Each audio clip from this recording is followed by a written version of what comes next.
Welcome back to Persona Q2 New Cinema Labyrinth, where we have a unique dilemma in this dungeon.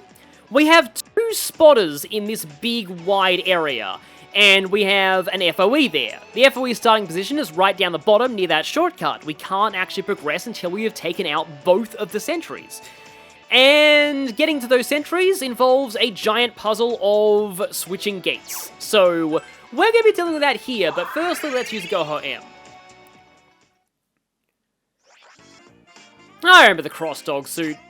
Also, I do have a growth incense, which I should probably use now.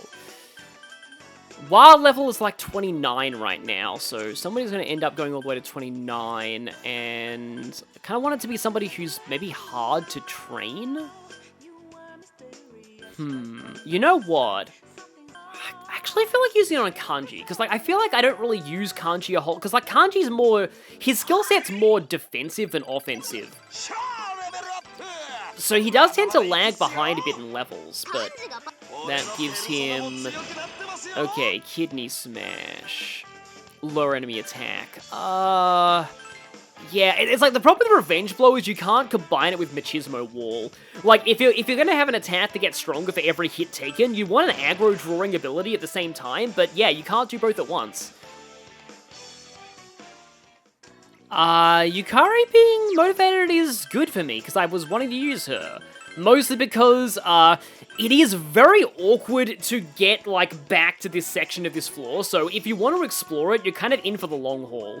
Which means I want a really good party for this.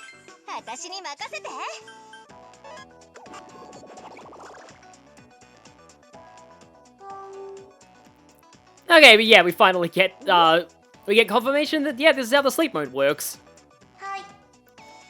Kind of cool there's a cutscene exclusive to just leaving the labyrinth and coming back. I mean, they probably know that you're inevitably going to see it at some point, unless you're speedrunning. I don't know how long a speedrun would take to actually, because you'd think that in a speedrun you'd minimize instances of returning to the lobby, but you probably have to at, like, some point.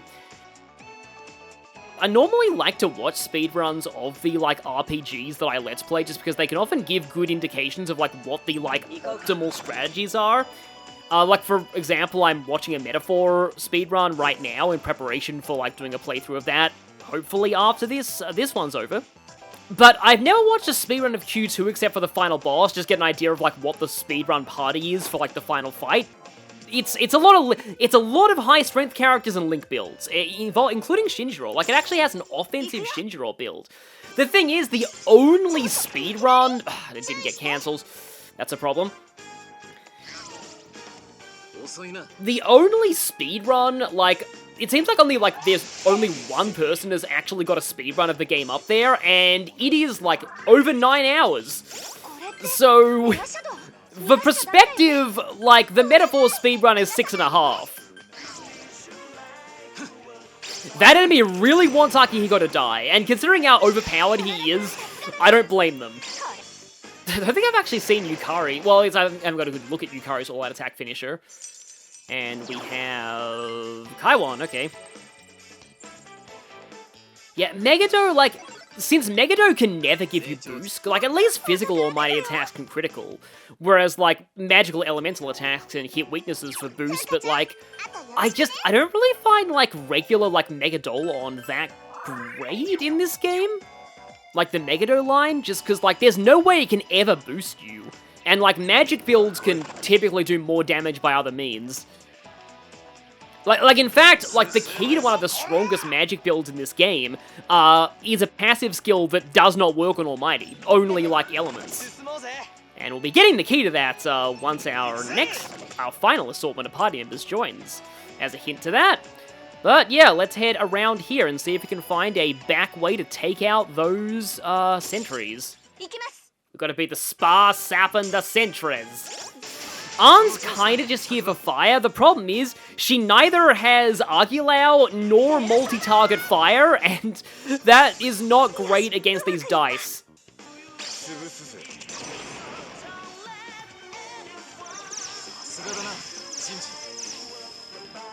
Oh, Akihiko calls him Shinji, even like in Japanese. That's really nice. I wanted that to hit the one that was power charged. This could go badly. Yes, it indeed went badly. I had a feeling Shinjiro would be a critical just because of his high crit weapon, but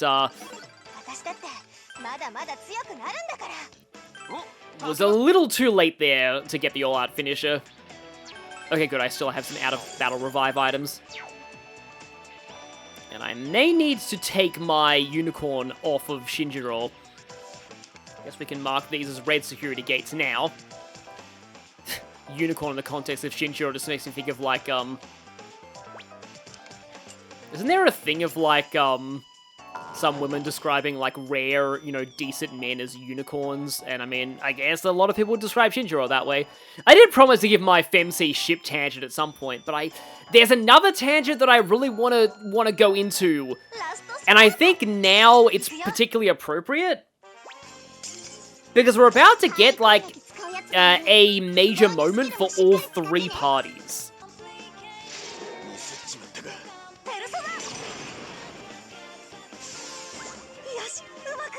Well, that was a disarm for a disarm. You stop my Akihiko from using physical attacks, I stop you from using anything.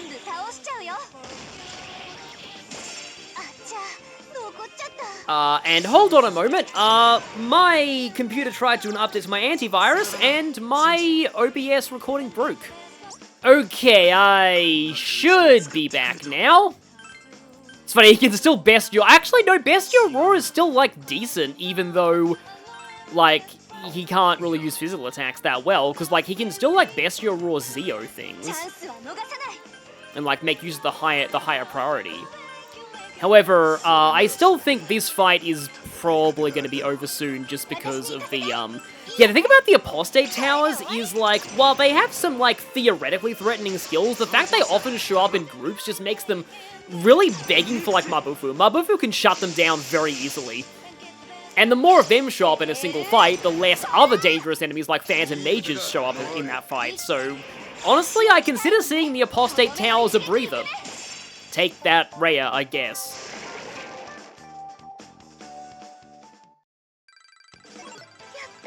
Okay, but now all the navigators are caught up. Also, yeah, we already saw that happen, but that was in an attempt that I had to reset. So I guess that kind of defeats my purpose about the whole maintaining continuity thing through, you know, no fail channel. Okay, so we have 2 open doors down here, it looks like.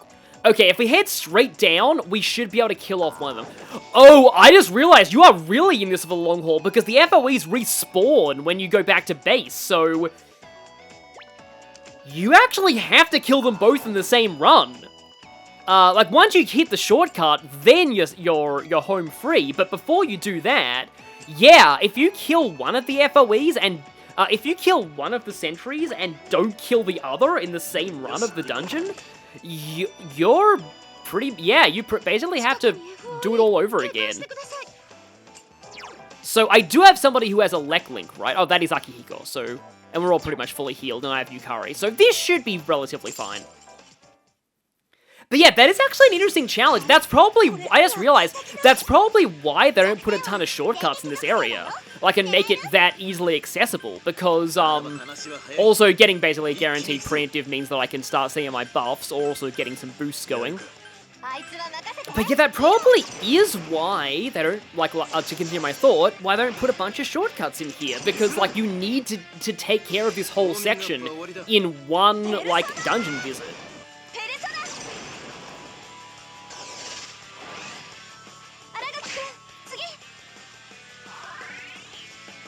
I like how everyone has, like, dialogue for telling other people to make a follow-up.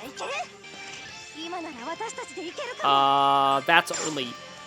So many unison skills I haven't seen yet, and the Anchie one just keeps showing up. I have not seen Yusuke's, I have not seen Haru's, and yet we keep getting the Kung Fu. Not that the Kung Fu's bad, but just, you know, I'd like to see a little bit of variety.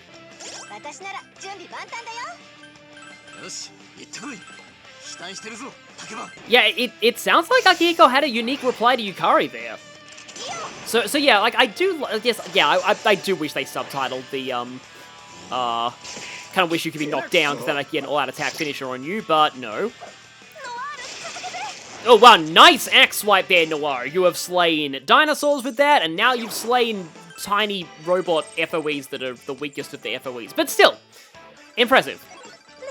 Okay, that is good, because that gets you closer to getting Agilao. And don't forget to step on the tile.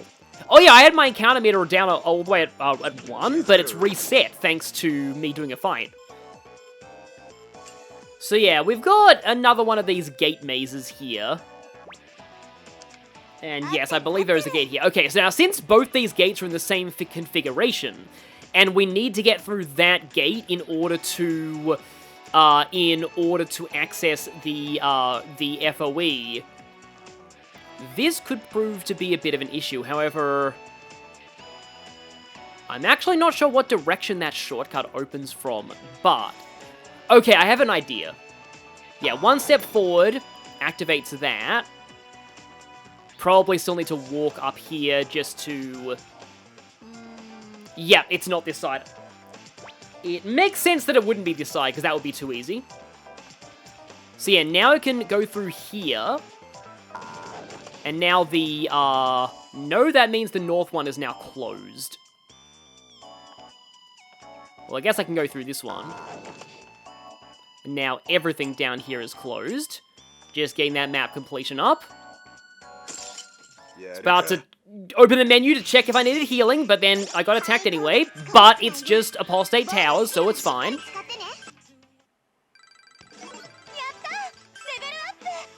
Okay, almost at Sire, which is good. Yes,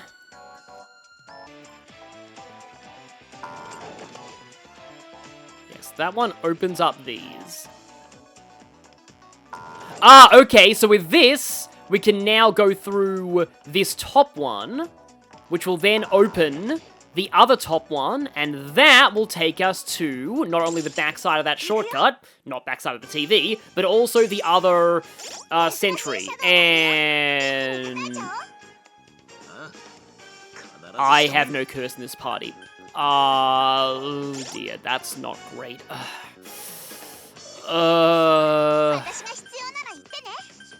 Oh, yeah. Also, using Fuuka is really detrimental here, because her escape ability will just send you right back to the start of the dungeon, which you don't want, because it'll kind of reset your progress in this area. Please, let me just run.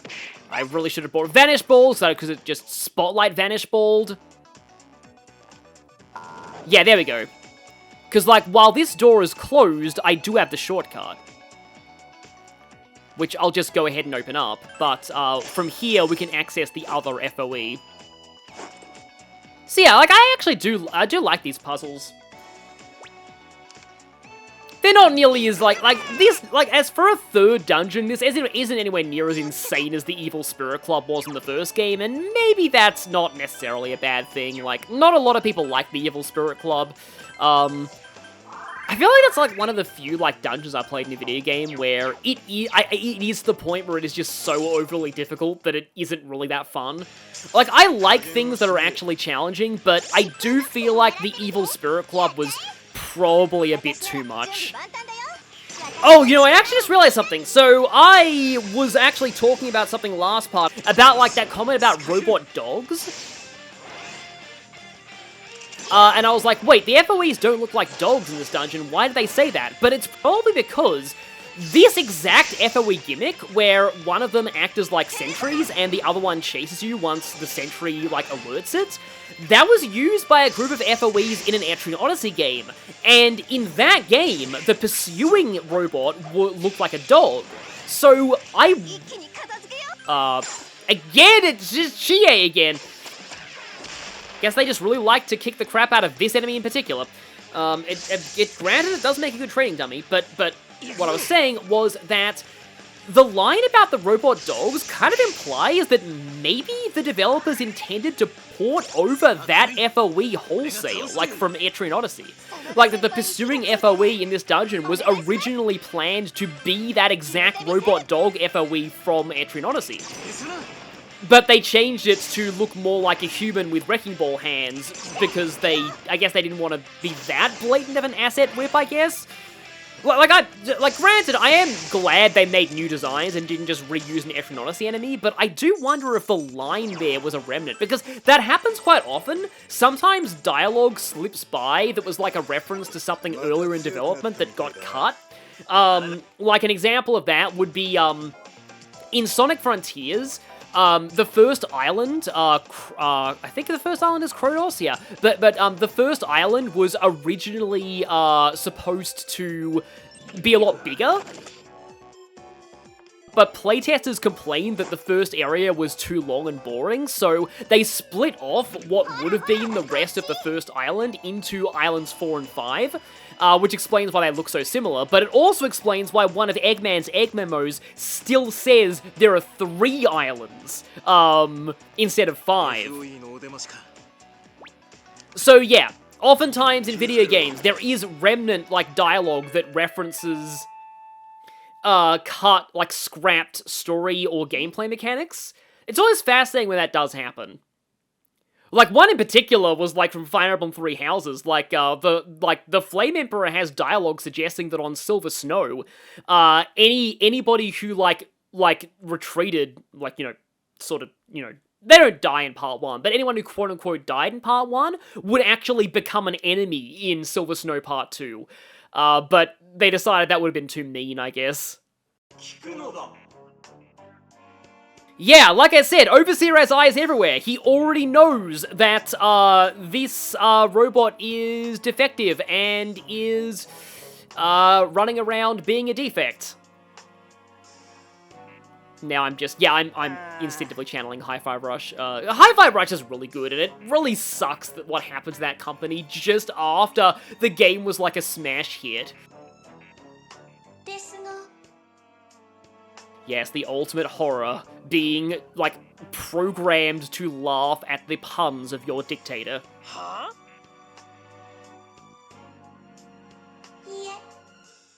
But yeah, like, in a lot of ways, like, Hi-Fi Rush has a very similar plot about, like, it's a corporation, but yeah, just kind of a draconian, like villains and, like, a protagonist who goes on the run from them for being, like, a defect, and, but, like, at least, just, they should be thankful that in this world they don't have, like, a giant robot that's like, I like defense. that's good? I like how they taste. Oh, that's bad. That's also kind of relevant here, because Robbie Damon voices Chai, so... Like, imagine, like, if, like Akechi had the Akechi voice, but in personality, he was Ryuji. That is Chai, and it's amazing. Yeah, so UIY2249, I'm trying to figure out if that's actually, like, a reference to something. Because a lot of the times these numbers are. Or it could be, like, a Japanese, like, Nini Shikyu.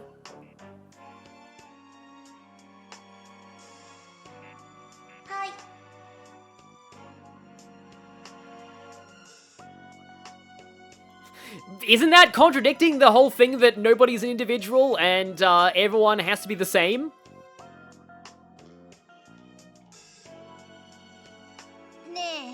It's sort of a paradox.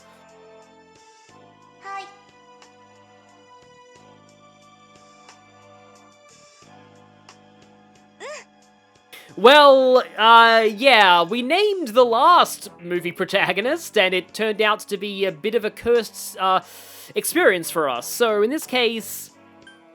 Becky? Oh, right! That's Kawakami, isn't it? I mean, I guess Junior's admittedly pretty cute, but I want to see what happens if people say that.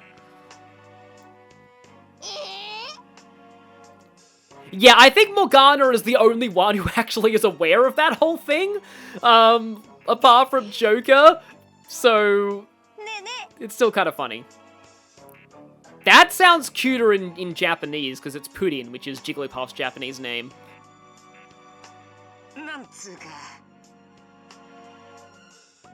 Well, it makes sense for Futaba to be the one to give the name here.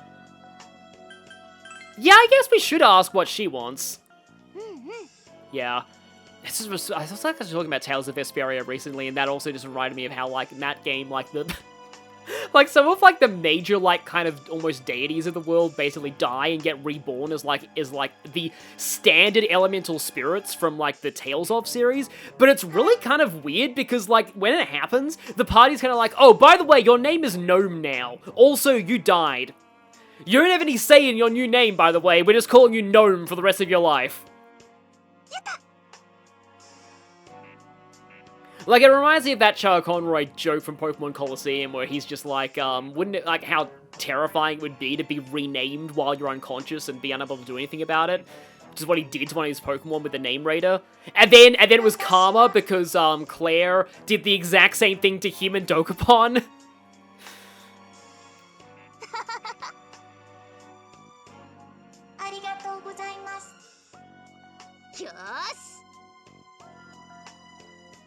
So yeah, her name is now Ribbon. And we'll be getting to the lab very, very soon. In fact, yeah, 90% of the way through the floor. We're pretty much already there. That was like the last main obstacle to this floor's completion. So we should be getting our hands on the contents of that chest soon. Provided this next encounter doesn't kill me. I really shouldn't have said that, but yeah. And by making this room a donut shape, it means I am, yeah, gonna get the encounter. Because that's kind of what these rooms are designed to do. They're designed so that, like, if you want to step on every floor tile, you are going to end up getting a lot of encounters. I also just realized something, like, kind of horrifying, like, just how incomplete all the maps would look in a speedrun of this game. I don't even want to think about it. Sounds too disturbing for words.